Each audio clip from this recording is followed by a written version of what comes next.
Hello guys, here we have a Samsung washing machine 80T504DAEA, and today I will show you all the functions that you can manage wirelessly from your smartphone. So let's open the application and open the washer. And now you can wirelessly change the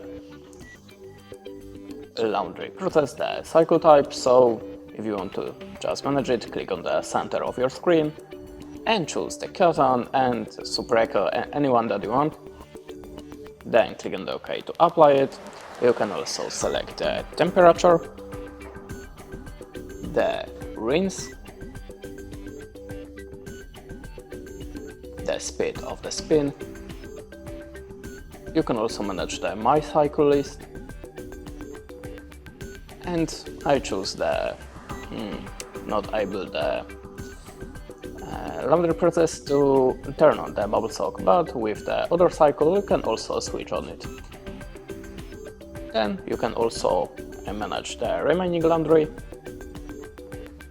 and if you want to, you can also turn on the Stay Connect if you want to be connected with your washing machine during all the cycle time. And that's it. Thanks for watching, leave us a like, comment, and goodbye.